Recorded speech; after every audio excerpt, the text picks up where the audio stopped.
What do you do for work, sir? A what? A producer. He's British. Yeah. I'm a fucking producer. I'm a producer. Yeah, so black. I'm a producer. Oh, hello. Welcome to another episode of Black British Guy. I'm a producer here. I secured seats to the front row of the show. I'm just like any other black guy, hanging out with a Mexican woman, looking Mexican. You're black too? You guys get are the all fuck. fucking. You're not what is black. going on? What is this? The Kamala Harris section? You guys are not black. You're not black. You're not black. You're not black. What is going on, everybody? It is Treeb from Treeb Talks here, and we are back to review yet another episode of Kill Tony. This time, Kill Tony number 685 with Sam Tallent. And I'm a bit misty-eyed, honestly. That was such a nice intro, and these people, the fucking Kill Tony fan base has changed my life. And Yeah. you guys buy tickets and you come to the shows, and I'm just so grateful to be a part of this community. And, sorry, I'm opening sincerely. That's not why you're here. That's good. Let me be vulnerable immediately. Yes. That's a key to success here at Kill Tony. But yeah, I mean, I was in Rome, I was in Amsterdam, I was in Dublin, man. Now, going back to last week's episode, I said that it was one of the worst episodes of Kill Tony that I had seen in a long time. This one was the exact opposite. What a refresh this episode was, and to have Sam Tallent back in the building made it that much better. Sam Tallent has to be in line for Guest of the Year. He is always on the money with the one-liners, with the jokes that you don't catch the first time, so you have to rewatch and make sure you catch every little joke that he throws out there.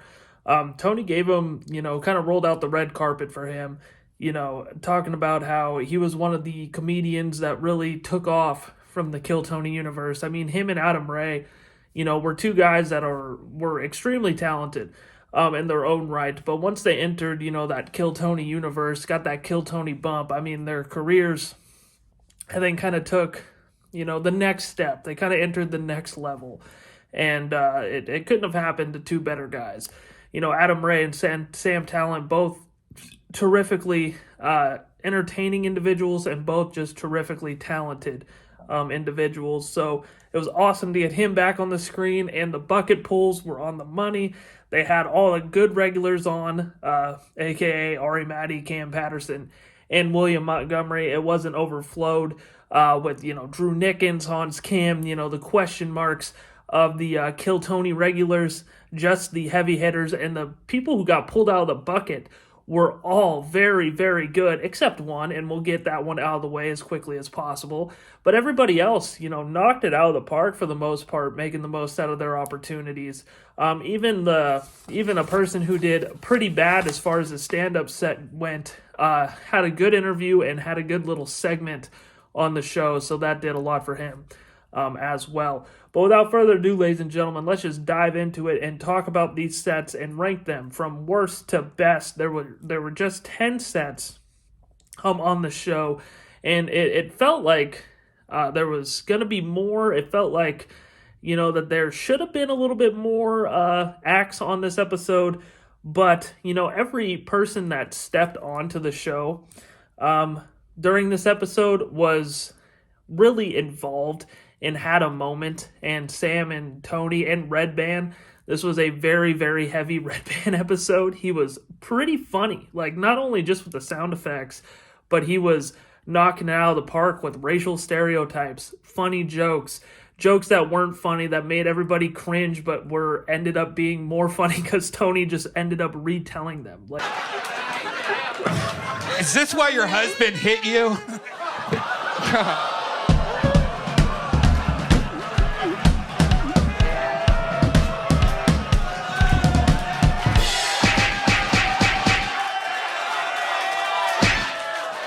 Red Band! What is wrong with you? Is it why your husband hit you? like just a great night and a great showing from Red Band. Quincy, who was the front row guy that they ended up interacting with throughout the show. Come to find out, he is a big British producer. Right. Another beautiful day. Hey. Where are my homies at? I cannot Let's have some seem to bloody find- tea. Oh my goodness, the trolley is late. But I'm on time.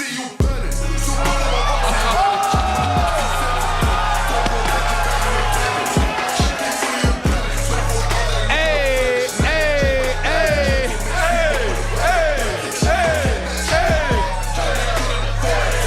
All right. You win, British black guy.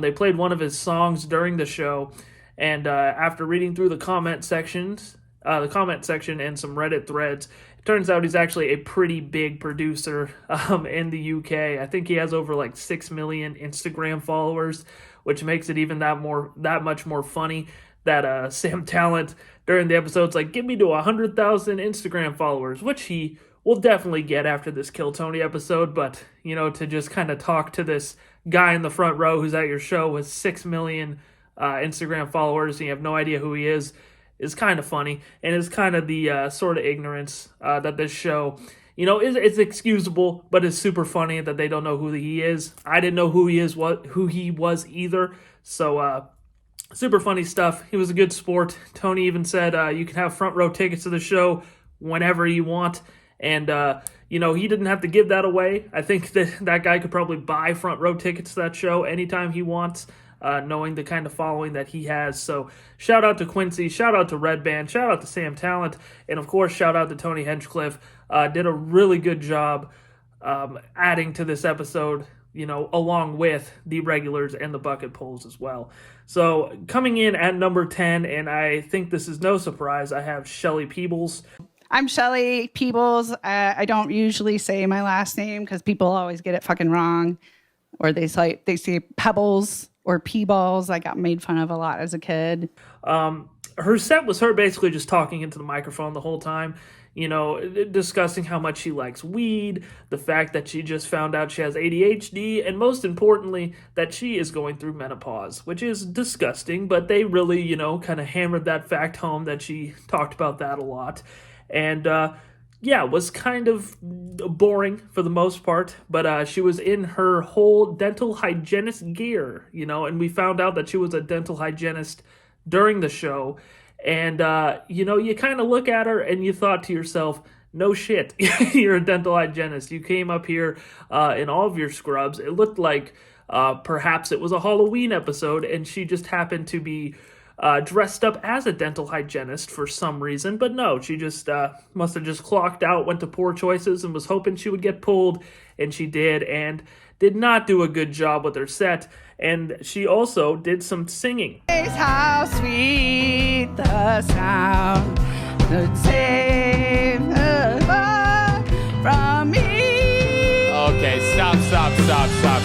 Oh my God, Jesus Christ. My God, you made my pussy go dry on that. And I have a famously wet pussy. And her singing was also very bad.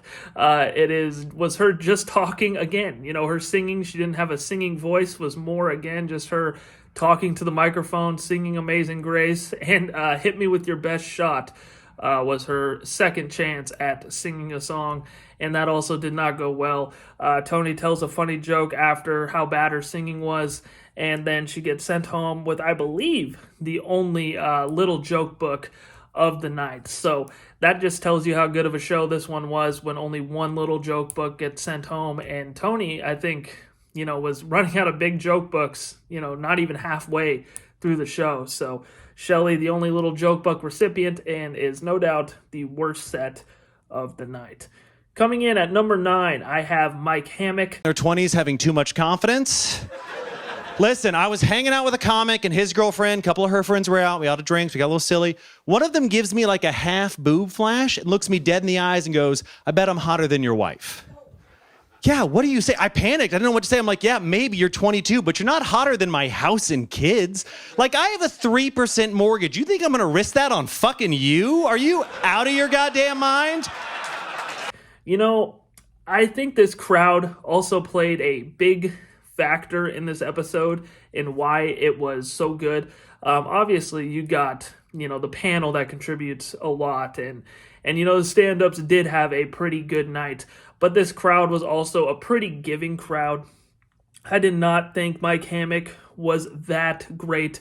His opening joke was about his grandparents who were together for, I believe, 60 years, he said, and they died 4 minutes apart. And he said that's pretty common in murder-suicides. I think if you were to tell that joke last week to that crowd, I think they wouldn't have laughed at it, or at least would have been a little bit less receptive. So Mike Hammock benefited from having that type of crowd. And then his final joke, he talked about how women in their 20s have too much confidence, and that's the biggest problem in America, as if a woman in their 20s is hotter than a pre-COVID mortgage, which is 3%. He then went on to explain. And, that's pretty funny for a typical white man who owns a house, joke. And I thought that was fine. He's been doing this for 14 years, he said. So, there's obviously some craft there, and there's some, jokes that he's telling from his real life. So that's good. You could tell that he's done this before. Which I guess is a positive for him, but I didn't think it was all that funny. He talked about his kids a lot, and it sounded like his kids were just like kind of a big pain in the ass for him as far as his career goes, and Sam Tallent actually pointed that out. And we find out during his set that Sam knew Mike Hammock from Colorado, and he said, you used to be bad, but now you're good. It's cool to see. And then at the end of his set, Sam says, he hit me up this weekend about opening up or coming to one of my shows, and I left him on red, which was very funny. And I don't fault Sam for doing that, because Mike Hammock doesn't seem like that great of a comedian to be, opening for Sam Tallent or doing a show for Sam Tallent. But Tony must have seen something in him, because Mr. Hammock also pointed out the fact that he missed one of his open mic nights at the Comedy Mothership. So Tony hooked him up with one more open mic at the Mothership just across in the other room, and it was in front of the booker at the Mothership to give him a chance to maybe have more shows or to get booked somewhere. And that's a huge opportunity to just give to somebody. So Tony must have saw something in Mike Hammock to give him that kind of opportunity. When you show that kind of work ethic, I think, guys like Tony are going to see that and want to give you an opportunity and reward you, especially when a guy like Sam Tallent has seen you before and is, kind of in a way vouching for you, but also roasting you a little bit. So good opportunity for him. Wasn't really my style of comedy. Didn't like it a whole heck of a lot. Coming in at number 8, I have Tom Feback. Plasma, they always make you do this questionnaire, and all the questionnaire wants to know is if you're gay. That's the entire... First question, have you had sex with a man? I'm like, no. Next one was, have you had sex with a man even once? I'm like, that's the same exact question. And then they give you one to throw you off the scent a little bit. They're like, have you eaten today? I'm like, yeah, I ate. They're like, yeah, pretty hungry after sucking on that cock, huh? He talked about, this was his second time on, and he talked about how he almost got scammed after his first appearance on Kill Tony, where a person said they were going to fly him out, give him the VIP treatment after seeing his first Kill Tony set.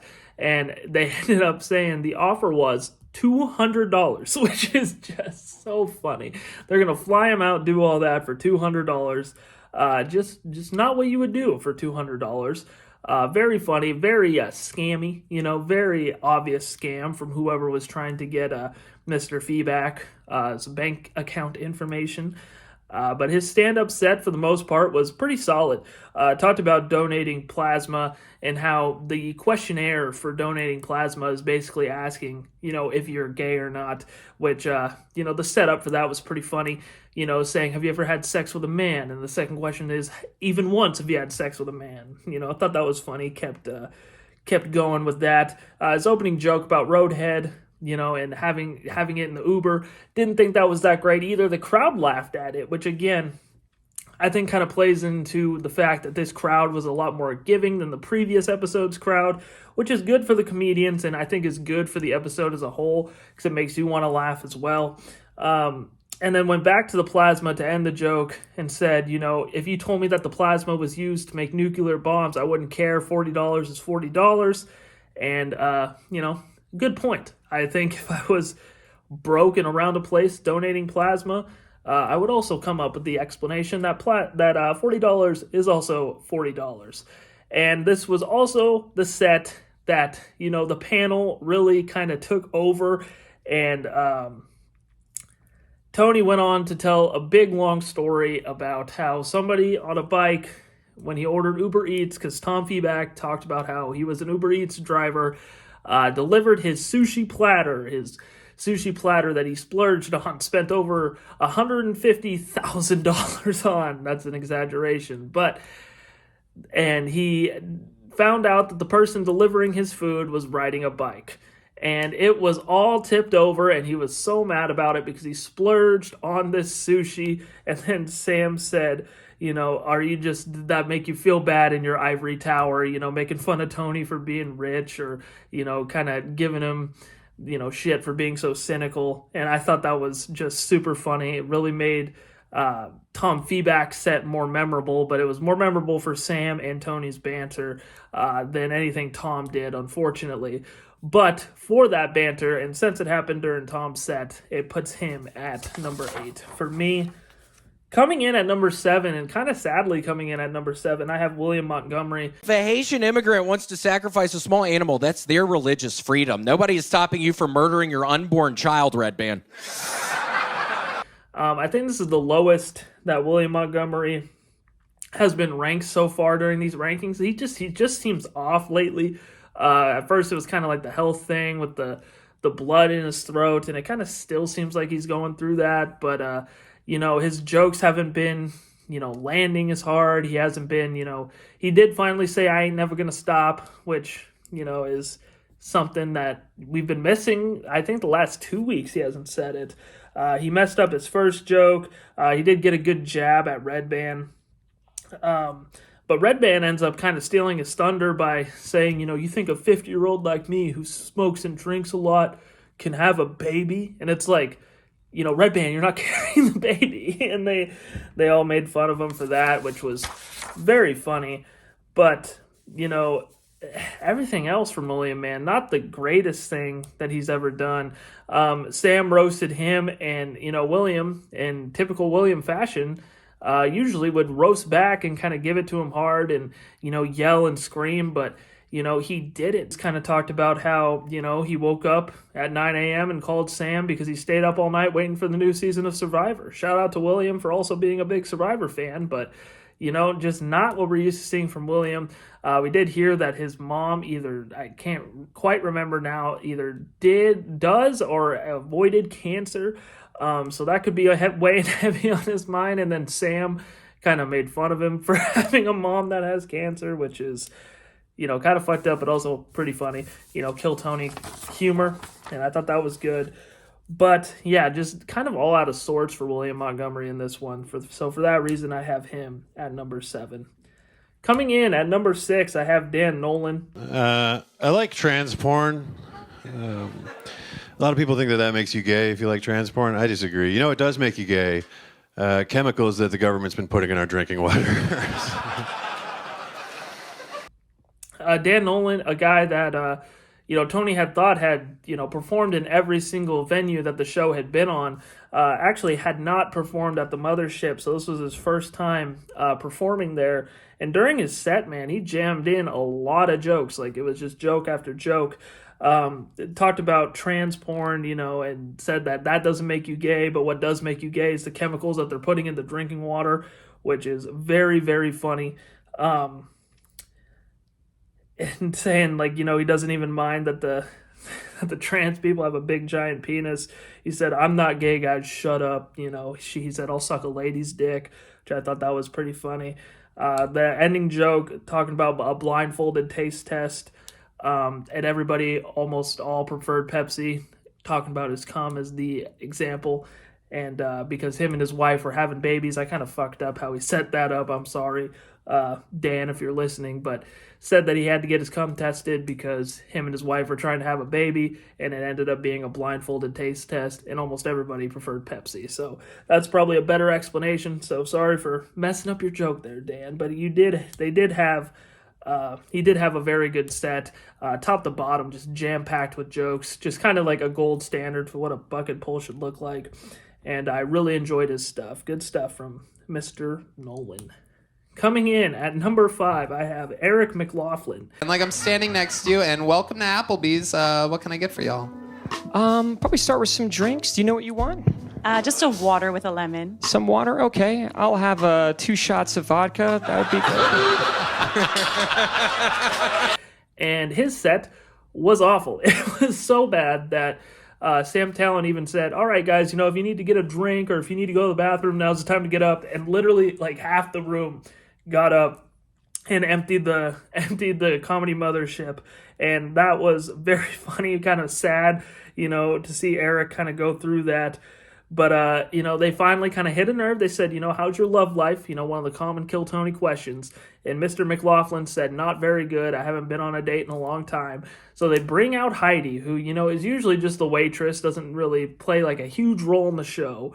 But she comes out and has a little one-on-one interaction with Eric McLaughlin to kind of role play a date scenario at Applebee's is where they were at. And just he was so awkward, and it would be, I think, anybody who watches Kill Tony, and if they were, face-to-face with Heidi or had kind of that moment, I think, would kind of also go through this type of experience. But, seeing it play out and knowing it's not you was kind of the funny part of the whole thing.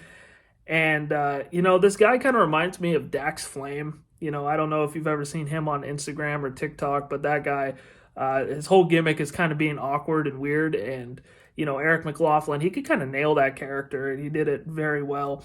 And after just kind of some trial and error, one of my favorite bits is the one I believe, as I'm recording it, I believe I put before here, they asked, he asked, what do you want to drink? And she said, oh, I just want a water with lemon. He's like, oh, okay, I'll take 2 shots of vodka. And just like the serious voice and the calmness to just say, I'll have 2 shots of vodka after your date ordered a water with a lemon was so funny to me. And lots of good one-liners in this one.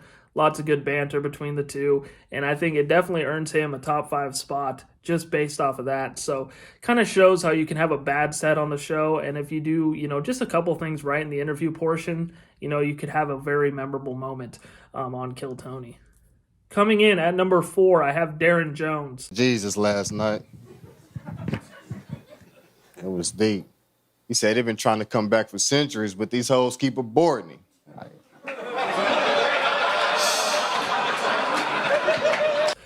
Darin Jones was so ridiculously chill, and when he revealed that he did not smoke weed, I was very, very surprised. I think everybody was very surprised because the way that he was just so lean back, his posture was kind of like this, he was super lean back. He had a very solid set where he talked about Jesus and, said that Jesus isn't going to come back because of the hoes, essentially, which was very, very funny. During his interview, he did a freestyle and had a pretty good, little rhyme talking about how he met that crazy person, Hinchcliffe. And, the joke about Jesus really kind of he just nailed that, talking about how he's been trying to come back for centuries, but hoes keep reporting him. And, he knocked it out of the park with the stand-up and the rap. But really what was the shining moment of this interview was how he talked about his divorce and how his ex-wife is now moving back to Zimbabwe, and how, just kind of treacherous it sounds to live in Zimbabwe. He mentioned how they only have 2 hours of internet, or 2 hours of electricity, I believe, from 2 a.m. to 4 a.m.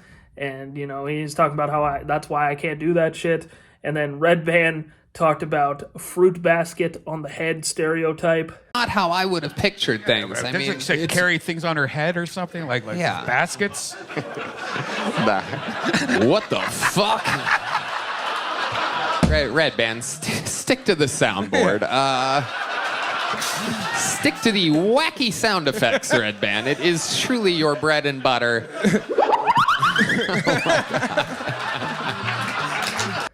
And it was just So funny. Red Band was on fire this episode, and that was one of the funniest moments of the entire Kill Tony 685's runtime. Was a very big fan of Darin Jones, was a big fan of this whole interview, and comes in at number 4 for me. Coming in at number 3, I have Eddie Larsa. I thought I was an atheist. Now it turns out I'm just not retarded. No, shouldn't call Christian people retarded. Because retarded people love dinosaurs, dude. He talked about how dinosaurs are not... He was talking about how he met a girl who didn't believe in dinosaurs because they weren't in the Bible, but Mercury isn't either, and she still blames that on her for being a bitch. And, said that was the first time he interacted with the religiously special needs, and how he didn't realize Christianity was a part of the spectrum.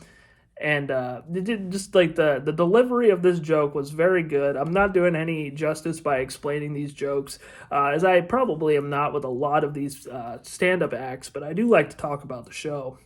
But he had a really good misdirect at the end, saying, you shouldn't call Christians retarded because retards love dinosaurs. And that was great. I love that.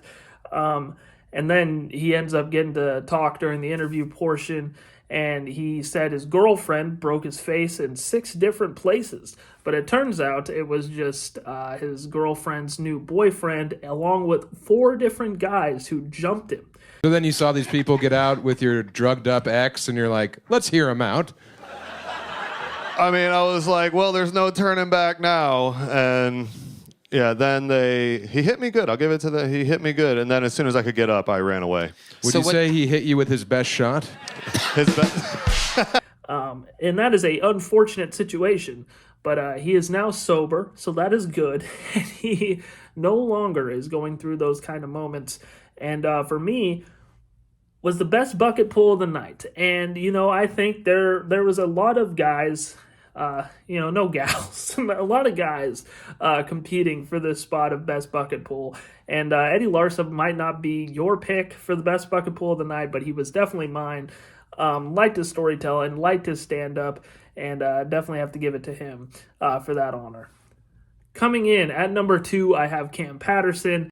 I was in Oklahoma this weekend, and it was cool. I like Oklahoma because they had pretty good weed out there. And I smoke like regular a little bit, but I just like the flower.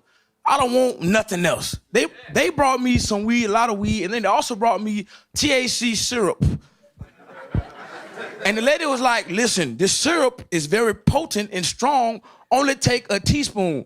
And I wanted to be funny, so I was like, I'm going to drink the whole bottle. And she went, do not do that, you will die, right? To tell you the truth, didn't really like his set that much.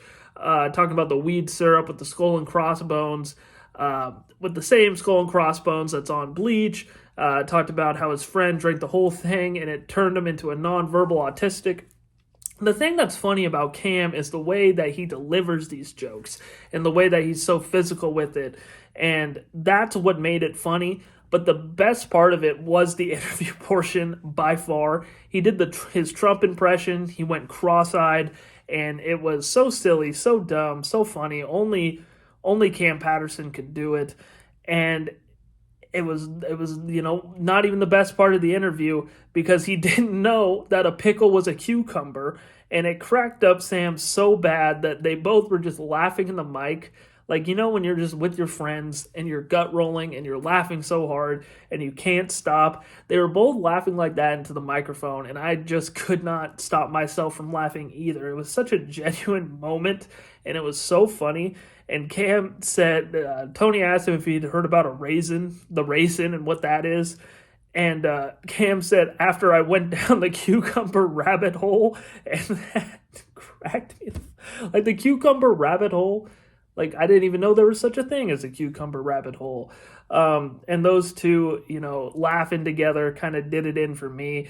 And Tony even did a bean response, to all the people who said it was crazy that he didn't know what the bean was. He even did a little bean response at that part during Kam's set, which was spot on. It was about time that he did it. I know that these episodes are a little backdated, so it would have taken some time before he saw the internet backlash on that. But it was good to see, funny to see Tony do a little Bean update and how he took the internet backlash on not knowing what that was in Chicago. So good stuff all around during Kam Patterson's set, and he has been on top of my rankings a lot these last couple of videos, so have him at number 2. Coming in at number 1, and no surprise, the opener of the show, I have Ari Matti. A mother with a gun? Just 2 kids and a gun. And you could see these kids listen.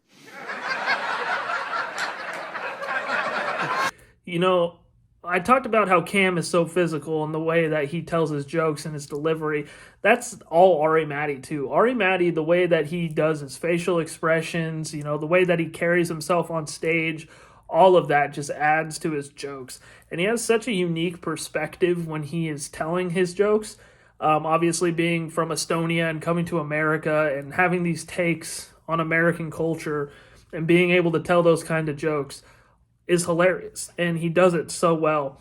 This week, talking about open carry and how wild it is, and that was really funny. But, again, what really made it funny was the way that he was acting out his jokes, and the way that he just has such a unique perspective on what he's talking about. He was also dressed very ridiculously, and, his huge Estonian balls were basically sticking through his shorts, and they could not stop talking about it or looking at it for a good portion of the interview. Sam asked him if he had got done playing tennis on a yacht in Australia, which was basically spot on for what his outfit was.